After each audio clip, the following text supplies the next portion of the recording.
ബ്ലെസ്സിൻ്റെമിൻ്റെ അനുഗ്രഹിക്കപ്പെട്ട മറ്റൊരു എപ്പിസോഡിലൂടെ നമുക്ക് വീണ്ടും ഒരുമിച്ച് കാണുവാൻ നമ്മുടെ കർത്താവായ യേശുക്രിസ്തു ഒരുക്കി തരുന്ന ഈ നല്ല സമയത്തിനായി ഞാൻ ദൈവത്തിന് നന്ദി പറയുന്നു. ഇന്നത്തെ ഈ ദൈവിക സന്ദേശം നിങ്ങളുടെ ജീവിതത്തിന് വലിയ അനുഗ്രഹത്തിനും വലിയ ആശ്വാസത്തിനും കാരണമാകാൻ വേണ്ടി പോകുന്നു. ദൈവത്തിൻ്റെ വചനത്തിന് മാറ്റാൻ കഴിയാത്ത യാതൊരു കാര്യങ്ങളുമില്ല. ഈ ആലോചന കേട്ടുകൊണ്ടിരിക്കുന്ന താങ്കളുടെ ജീവിതത്തിൽ ദൈവത്തിന് ഇനിയും ചിലത് പ്രവർത്തിക്കുവാൻ കഴിയും. എല്ലാം തീർന്നു, എല്ലാം അവസാനിച്ചു എന്ന് ഇനി മേലിൽ താങ്കൾ പറയാൻ അനുവദിക്കാതെ വണ്ണം ദൈവം ചില പ്രവർത്തികളെ താങ്കളുടെ ലൈഫിൽ ചെയ്തെടുക്കാൻ ആഗ്രഹിക്കുന്നുണ്ട്. ഇന്ന് ഈ സന്ദേശം കേൾക്കുന്ന സമയത്ത് അതിന് താങ്കൾ ഏൽപ്പിച്ചു കൊടുക്കുകയാണെങ്കിൽ അതങ്ങനെ തന്നെ സംഭവിക്കാൻ വേണ്ടി പോവുകയാണ്. നിങ്ങളുടെ ശ്രദ്ധയെ ഞാൻ എത്രയും പെട്ടെന്ന് തന്നെ ബൈബിളിലെ വചനത്തിലേക്ക് ക്ഷണിക്കുകയാണ്. ലൂക്കോസിൻ്റെ സുവിശേഷം 1-ാം അധ്യായം 36-ാമത്തെ വാക്യമാണ് നാം ഇന്ന് ചിന്തയ്ക്ക് ആധാരമായി എടുത്തിരിക്കുന്നത്. അവിടെ ഇപ്രകാരമാണ് എഴുതിയിരിക്കുന്നത്: നിന്റെ ചാർച്ചക്കാരത്തി എലിസബത്തും വാർദ്ധക്യത്തിൽ ഒരു മകനെ ഗർഭം ധരിച്ചിരിക്കുന്നു. മച്ചി എന്ന് പറഞ്ഞവൾക്ക് ഇത് 6-ാം മാസം. ദൈവത്തിന് ഒരു കാര്യവും അസാധ്യമല്ലല്ലോ. പ്രിയപ്പെട്ടവരെ, നാം സേവിക്കുന്ന ദൈവം നമ്മളെ വീണ്ടെടുത്ത നമ്മുടെ കർത്താവായ യേശു ക്രിസ്തു. നമ്മുടെ കർത്താവിന് അസാധ്യമായി യാതൊന്നുമില്ലെന്നാണ് ഈ വേദഭാഗത്തിൽ നാം കാണുന്നത്. പ്രിയപ്പെട്ടവരെ, നിങ്ങളുടെ ജീവിതത്തിൽ അസാധ്യതകൾ ഒരുപാട് ഇപ്പോഴും നിലനിൽക്കുന്നുണ്ടായിരിക്കാം. പക്ഷേ ദൈവത്തിൽ ആശ്രയിക്കുന്നവൻ, ദൈവത്തിലേക്ക് തൻ്റെ വിഷയങ്ങളെ പകരുന്നവൻ, അവൻ്റെ ജീവിതത്തിൽ അസാധ്യതകൾ ഒന്നും തന്നെ ഉണ്ടാകത്തില്ല. സഹോദരങ്ങളെ, ബൈബിളിലെ ഈ വേദഭാഗം നാം വായിക്കുമ്പോൾ നമുക്ക് മനസ്സിലാകുന്നു, ഇവിടെ ഒരു കുടുംബത്തിൻ്റെ നിന്ദയെ കർത്താവ് മാറ്റുകയാണ്. ആരായിരുന്നു ആ കുടുംബം എന്ന് ചോദിച്ചാൽ അത് സെക്കരിയാവും എലിസബത്തുമാണ്. സെക്കരിയാവും എലിസബത്തും ഒരു പുരോഹിത കുടുംബമാണ്. അദ്ദേഹം പുരോഹിതനായിരിക്കുന്നു. രണ്ടുപേരും വാർദ്ധക്യത്തിലാണ് ആയിരിക്കുന്നത്.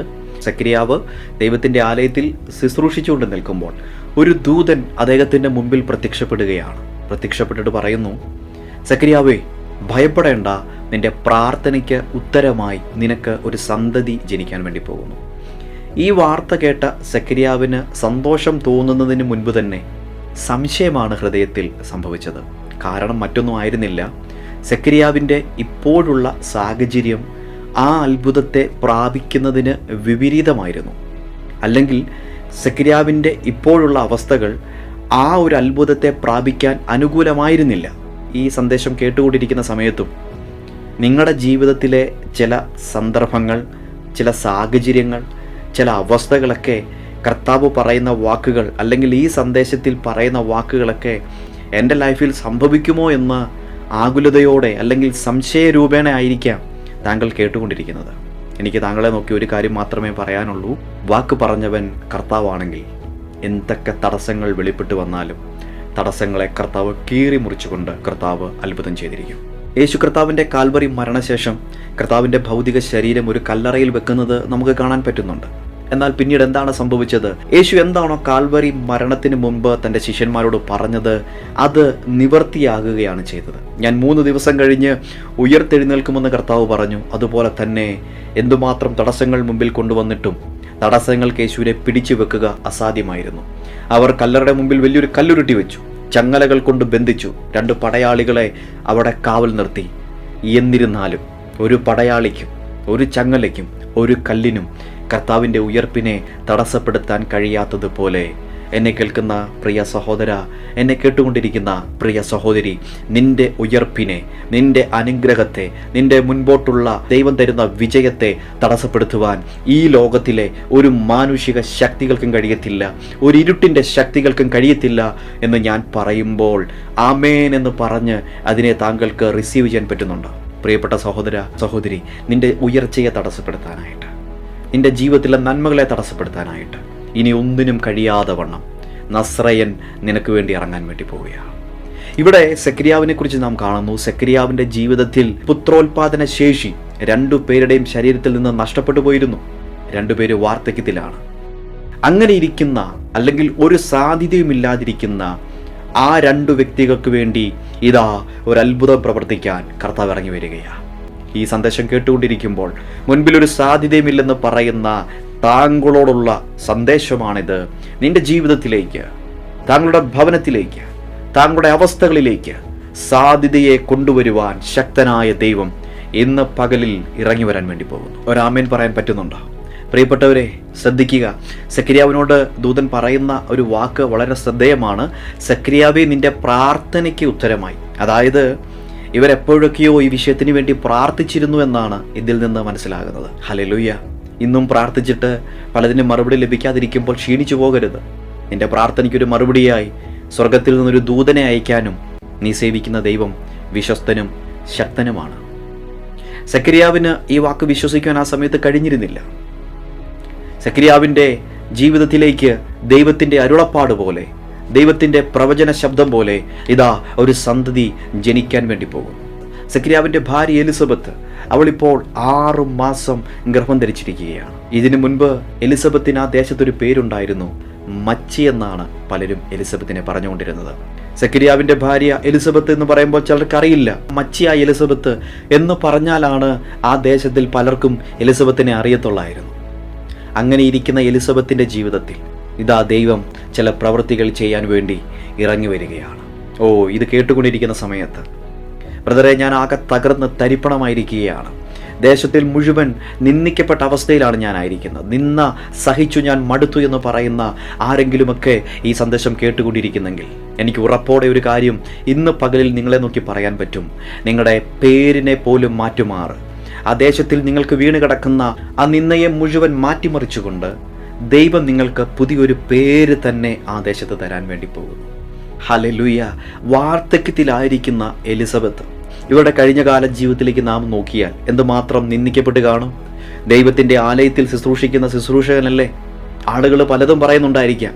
അവൻ ദൈവത്തെ സേവിച്ചിട്ട് അവൻ വളരെ വർഷങ്ങളായി ദൈവത്തിൻ്റെ സന്നിധിയിൽ നിന്നിട്ട് അവന് വേണ്ടി ദൈവം പ്രവർത്തിക്കുന്നില്ലല്ലോ, അവന് വേണ്ടി കർത്താവ് എന്നാണ് അത്ഭുതം ചെയ്യാത്തത്. പലരും കുത്തുവാക്കുകൾ കൊണ്ട് അവളെ സമീപിച്ചിട്ടുണ്ടായിരിക്കാം. എന്തിനധികം പറയുന്നു, ചാർച്ചക്കാർ വന്നിട്ടുണ്ടായിരിക്കാം, അവളുടെ പ്രിയപ്പെട്ടവർ വന്നിട്ടുണ്ടായിരിക്കാം, അയൽവാസികൾ വന്നിട്ടുണ്ടായിരിക്കാം. പലരും നിന്നയുടെ വാക്കുകളും കുത്തുവാക്കുകളും ഈ എലിസബത്തിന് നേരെ ഉന്നയിച്ചിട്ടുണ്ടായിരിക്കാം. ദൈവത്തെ സേവിച്ചിട്ടും അത്ഭുതങ്ങളൊന്നും കിട്ടിയില്ലേ എന്ന് ചോദിക്കുന്ന അനേകം സുഹൃത്തുക്കൾ സെക്കരിയാവിനും ഉണ്ടായിരിക്കാം. പക്ഷെ ഇന്ന് ഈ സന്ദേശം കേട്ടുകൊണ്ടിരിക്കുമ്പോൾ എനിക്ക് ഉറപ്പോടെ ഒരു കാര്യം നിങ്ങളെ നോക്കി പറയാൻ പറ്റും. നീ ദൈവത്തെ സേവിക്കുന്ന വ്യക്തിയാണെങ്കിൽ, ഈ കർത്താവിനെ കണ്ട് നീ ഇറങ്ങിയിട്ടുണ്ടെങ്കിൽ, ഈ കർത്താവിൻ്റെ മുൻപിൽ നിനക്ക് പ്രാർത്ഥിക്കാൻ സമയം കിട്ടുമ്പോഴൊക്കെ മുട്ടുമടക്കി പ്രാർത്ഥിക്കുന്ന വ്യക്തിയാണെങ്കിൽ നിനക്ക് വേണ്ടി പ്രവർത്തിക്കാതിരിക്കുകയില്ല ഈ ദൈവം. കർത്താവ് നിന്റെ ജീവിതത്തിലേക്ക് തൻ്റെ പ്രവർത്തികളുമായി ഇറങ്ങി വരുന്ന ദിവസങ്ങളാണത്. ഈ 2024 ഈ പ്രാരംഭ മാസങ്ങളിൽ നിന്നുകൊണ്ട് തന്നെ ഞാൻ ഉറപ്പോടെ വിളിച്ചു പറയാം, നിന്റെ ജീവിതത്തിൽ ദൈവികമാകുന്ന ചില ക്രമീകരണങ്ങളെ പരിശുദ്ധാത്മാവ് ഒരുക്കിത്തരാൻ വേണ്ടി പോകുകയാണ്. ഇനിയും നിന്ദിക്കപ്പെട്ട് ജീവിക്കാൻ സ്വർഗം നിന്നെ അനുവദിക്കത്തില്ല. ഏത് ദേശത്ത് നീ തലകുനിച്ചോ, ഏത് ദേശത്ത് നീ നിന്ദിക്കപ്പെട്ടോ, അതേ ദേശത്ത് തന്നെ നിന്റെ തലയെ ഉയർത്താൻ ശക്തനായൊരു ദൈവമുണ്ട്. ആ കർത്താവാണ് ഇന്ന് പകലിലും നിനക്ക് വേണ്ടി പ്രവർത്തിക്കാൻ ഇറങ്ങി വരുന്നത്. ആമേൻ. പ്രിയപ്പെട്ടവരെ, നിങ്ങളുടെ ജീവിതത്തിൻ്റെ സാഹചര്യങ്ങളെല്ലാം കർത്താവ് ദിവസങ്ങളിൽ മാറ്റിമറിക്കാൻ വേണ്ടി പോവുകയാണ്. സെക്കരിയാവിൻ്റെ ലൈഫിൽ അത്ഭുതം സംഭവിക്കുക അസാധ്യമായിരുന്നു. രണ്ടുപേരും വാർദ്ധക്യത്തിലാണ്. എന്നാൽ അവർക്ക് വേണ്ടി തന്നെ ദൈവം ചില അത്ഭുതങ്ങളുമായി ഇറങ്ങിയതുപോലെ നിനക്ക് വേണ്ടിയും ദൈവം ചില അത്ഭുതങ്ങളുമായി വെളിപ്പെട്ട് വരാൻ വേണ്ടി പോവുകയാണ്. എലിസബത്തിൻ്റെ ആ ദേശത്തിലെ പേര് തന്നെ മച്ചി എന്നായിരുന്നു. അതുകൊണ്ടാണല്ലോ ദൂതൻ ഇവിടെ ഇപ്രകാരം പറയുന്നത്, മച്ചി എന്ന് പറഞ്ഞവർക്ക് ഇത് 6-ാം മാസം. നിന്നെ ചിലർ നിന്ദിക്കുമ്പോൾ, നിന്നെ നോക്കി കളിയാക്കി പല പേരുകൾ വിളിക്കുമ്പോൾ അതെല്ലാം കാണുന്ന ഒരു കർത്താവുണ്ട് കേട്ടോ. അതെല്ലാം അറിയുന്ന ഒരു ദൈവമുണ്ട് കേട്ടോ. നിന്റെ മേൽ വീണ് കിടക്കുന്ന ആ നിന്നയുടെ പേരിനെ, നിന്റെ മേൽ വീണ് കിടക്കുന്ന അപമാനത്തിൻ്റെ പേരിനെ, നിന്റെ മേൽ വീണ് കിടക്കുന്ന ആ ഇരട്ട പേരിനെ കർത്താവ് ഒന്ന് മാറ്റിമറിക്കാൻ തീരുമാനമെടുത്തിരിക്കുകയാണ്. അതെ, ഇത് എൻ്റെ ദിവസമാണ്. അതെ, ഇതെനിക്ക് വേണ്ടി കർത്താവ് പ്രവർത്തിക്കുന്ന ദിവസമാണ്. അങ്ങനെ പറയാൻ പറ്റുന്നവർ ആമേൻ എന്ന് പറഞ്ഞാട്ടെ. പ്രിയപ്പെട്ടവരെ, നിങ്ങളുടെ നിന്നയെ എന്നേക്കുമായി കർത്താവ് മാറ്റും. ഇന്നലെ വരെ മച്ചി എന്ന പേരിൽ ആ ദേശത്തിൽ അറിയപ്പെട്ട എലിസബത്തിൻ്റെ ജീവിതത്തിൽ കർത്താവ് ഒരു അത്ഭുതം ചെയ്തപ്പോൾ മച്ചി എന്ന പേര് മാറിയിട്ട് ഇതാ ദൈവത്താൽ അത്ഭുതം പ്രാപിച്ചവളെന്ന് ആളുകൾ പറയാൻ തുടങ്ങി. കർത്താവിൻ്റെ പ്രസാദമുള്ള എലിസബത്ത് എന്ന് പിന്നീട് ആ ദേശത്ത് എലിസബത്ത് അറിയപ്പെടാൻ തുടങ്ങി. അല്ലേ? സാധ്യതയില്ലാതിരിക്കുമ്പോൾ ദൈവം ഒരു അസാധ്യമായ കാര്യത്തെ നമ്മുടെ ലൈഫിൽ ചെയ്യുമ്പോൾ പിന്നീട് നാം അറിയുന്നത് ആ ദൈവം ചെയ്ത അത്ഭുത പ്രവൃത്തിയിലൂടെ തന്നെ ആയിരിക്കുമല്ലോ. എലിസബത്തിലൂടെ പുറത്തു വന്ന സന്തതി യോഹന്നാൻ സ്നാപകനായിരുന്നു.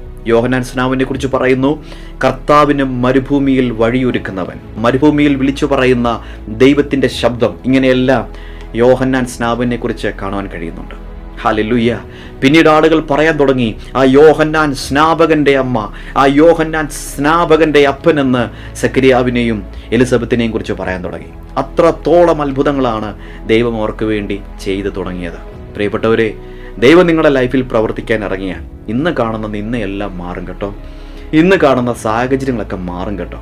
ഈ നിന്ന വരുമ്പോൾ, ഈ പരിഹാസം വരുമ്പോൾ, ഇനി ഞാൻ എൻ്റെ ലൈഫ് അവസാനിപ്പിക്കുകയാണ്, ഇനി എനിക്ക് മുൻപോട്ട് ജീവിക്കേണ്ട, എങ്ങനെയെങ്കിലും ഈ ലോകത്തിൽ നിന്ന് മാറ്റപ്പെട്ടാൽ മതിയെന്ന് പറയുന്ന വ്യക്തിയാണോ താങ്കൾ? എന്നാൽ ഞാൻ താങ്കളെ നോക്കി പറയാം, കർത്താവിൻ്റെ ഒരു വലിയ പ്രവൃത്തി ഇന്ന് ഈ സന്ദേശം കേട്ടുകൊണ്ടിരിക്കുന്ന നിങ്ങൾക്ക് വേണ്ടി പ്രവർത്തിക്കും. നിന്റെ നിന്നയെ കർത്താവ് എടുത്തു മാറ്റാൻ വേണ്ടി പോവുകയാണ്.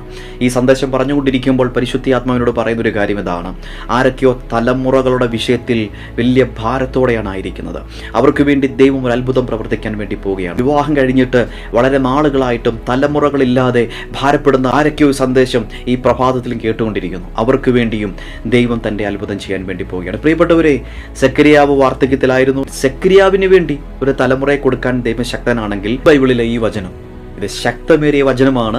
ഇതിനെ ആമേൻ പറഞ്ഞ് ഏറ്റെടുക്കുന്ന താങ്കളുടെ ജീവിതത്തിലും ദൈവം ചിലത് ചെയ്യും. നിങ്ങൾ തലമുറയില്ലാതെ ഭാരപ്പെടുന്ന വ്യക്തിയാണെങ്കിൽ നിങ്ങളുടെ ലൈഫിലും അനുഗ്രഹിക്കപ്പെട്ട തലമുറയെ തരാൻ ഈ കർത്താവ് ശക്തനാണ്. ആമേൻ. ഒരിക്കലും അവിശ്വസിക്കാതിരിക്കുക. നിങ്ങളുടെ പ്രാർത്ഥനയൊന്നും വെറുതെ ആയിട്ടില്ല. ഭാര്യയും ഭർത്താവും ഒരുമിച്ച് വളരെ നാളുകൾ കരം കോർത്ത് കണ്ണുനീരോടെ പ്രാർത്ഥിച്ച ആ പ്രാർത്ഥനയൊക്കെ കർത്താവ് കണ്ടിട്ട് മാറിപ്പോകുമെന്നാണോ താങ്കൾ ചിന്തിക്കുന്നത്? അങ്ങനെയല്ല കേട്ടോ.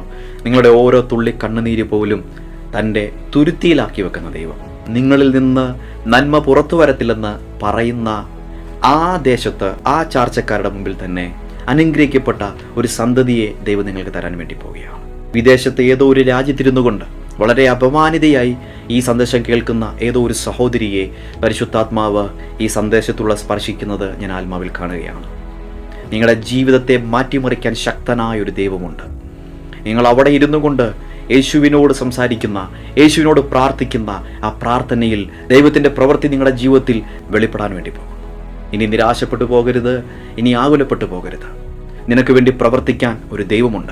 എനിക്ക് വേണ്ടി ആരുമില്ല, എന്നെ സഹായിക്കാൻ ആരുമില്ല, എനിക്ക് വേണ്ടി ആര് പ്രവർത്തിക്കും, എന്നെ ആര് സഹായിക്കുമെന്നൊക്കെ ചോദിക്കുന്ന താങ്കളോട് തന്നെയാണ് പരിശുദ്ധാത്മാവ് പറയുന്നത്, താങ്കൾക്ക് വേണ്ടി പ്രവർത്തിക്കാൻ യേശു ശക്തനാണ്, അവിടുന്ന് വിശ്വസ്തനാണ്. ദൈവം ഒരിക്കലും തള്ളിക്കളയുകയില്ല. നിന്റെ കൂടെയുള്ളവർ പലരും നിന്നെ മാറ്റി നിർത്തിയെങ്കിലും ദൈവം നിന്നെ ഒരിക്കലും മാറ്റി നിർത്തത്തില്ല. കർത്താവ് നിന്റെ കൂടെയുണ്ട്. നിന്റെ മുമ്പിൽ വന്നിരിക്കുന്ന ഈ ഒറ്റപ്പെടലുകളൊക്കെ ദൈവത്തിൻ്റെ ശബ്ദം കേൾക്കാനുള്ള സമയമാക്കി മാറ്റിയാട്ടെ. ഈ ഒറ്റപ്പെടലുകളൊക്കെ കർത്താവിൻ്റെ കൂടെ ഇരിക്കാനുള്ള സമയമാക്കി മാറ്റിയാട്ടെ. ഹല്ലേലൂയ.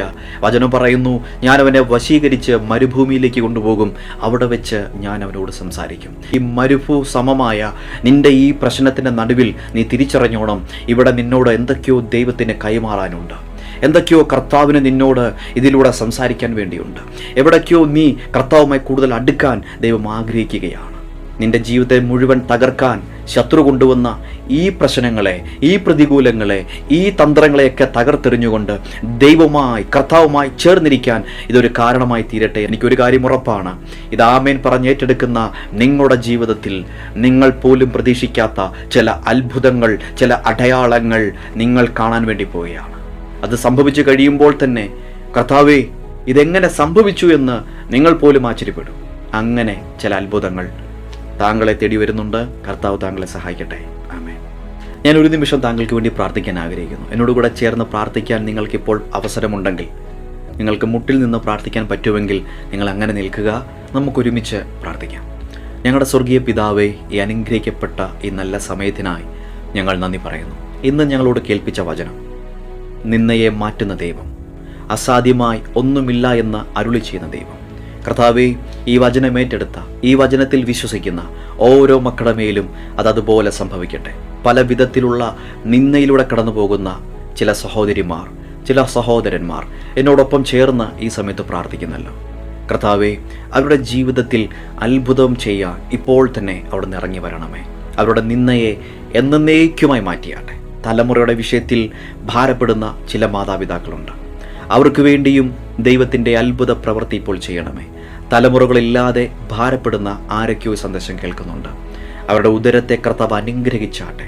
അവരിൽ നിന്ന് സന്തതി പുറത്തു വരട്ടെ. വാർദ്ധക്യത്തിൽ സെക്കരിയാവിനും എലിസബത്തിനും അനുഗ്രഹിക്കപ്പെട്ട ഒരു സന്തതിയെ കൊടുക്കാൻ ശക്തനായ ദൈവത്തിൻ്റെ മഹത്വം ഇപ്പോൾ എന്നോടൊപ്പം ചേർന്ന് പ്രാർത്ഥിക്കുന്ന, തലമുറകളില്ലാതെ പ്രാർത്ഥിക്കുന്ന ഈ മക്കളുടെ മേൽ ഒരു നന്മയായത് വെളിപ്പെടട്ടെ. ഇവരുടെ ഭവനത്തിലൂടെ കുഞ്ഞു കുട്ടികൾ ആമേൻ ഓടിക്കളിക്കുന്നത് ആത്മാവിൽ ഞാൻ കണ്ടു പ്രാർത്ഥിക്കുന്നു. ഈ വർഷം തീരുന്നതിന് മുൻപ് അനുഗ്രഹിക്കപ്പെട്ട തലമുറകൾ ഇവർക്കുണ്ടാകട്ടെ എന്ന് ഞാൻ പ്രാർത്ഥിക്കുന്നു. ഞാൻ ഇവരെ അങ്ങനെ അനുഗ്രഹിക്കുകയാണ്. എല്ലാ നിന്ദകളും മാറിപ്പോകട്ടെ, എല്ലാ സാഹചര്യങ്ങളും മാറിപ്പോകട്ടെ. നിന്ദിക്കപ്പെടുന്ന അവസ്ഥകളുടെ മധ്യത്തിൽ നന്മയാക്കി മാറ്റുന്ന, നിന്ദയെ മാറ്റി മാന്യത കൊടുക്കുന്ന ആ ദൈവത്തിൻ്റെ ശക്തി അങ്ങയുടെ കുഞ്ഞുങ്ങൾക്ക് വേണ്ടി ഇപ്പോൾ തന്നെ അവിടെ നയിക്കണമേ. ഇവരൊരു അത്ഭുതം പ്രതീക്ഷിച്ച് കർത്താവിൻ്റെ സന്നിധിയിലായിരിക്കുന്നു. ഇവർ അത്ഭുതം കാണട്ടെ അപ്പാ.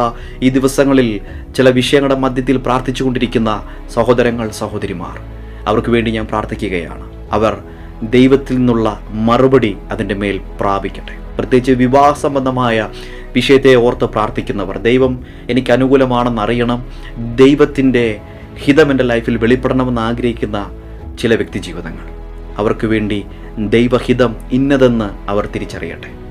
കർത്താവിൻ്റെ ഹിതം അവരുടെ മേൽ വെളിപ്പെടട്ടെ. ഞാൻ യേശുവിൻ നാമത്തിൽ അവരെ പ്രാർത്ഥിച്ച് അനുഗ്രഹിക്കുന്നു. കൃപ ഞങ്ങളുടെ കൂടെ ഇരിക്കണമേ. ആമേൻ, ആമേൻ, ആമേൻ. പെട്ടവരെ, ഇതുപോലെ അനുഗ്രഹിക്കപ്പെട്ട മറ്റൊരു എപ്പിസോഡിലൂടെ നമുക്ക് വീണ്ടും കാണാം. അതുവരെയും അത്യുന്നതൻ തൻ്റെ ചിറകിൻ മറവിൽ നിങ്ങളെ സൂക്ഷിക്കട്ടെ. നിങ്ങൾക്ക് ഈ സന്ദേശം അനുഗ്രഹപ്രദമായെങ്കിൽ മറ്റുള്ളവരുടെ അനുഗ്രഹത്തിനായിട്ട് നിങ്ങളിത് ഷെയർ ചെയ്യാൻ മടിക്കരുത്.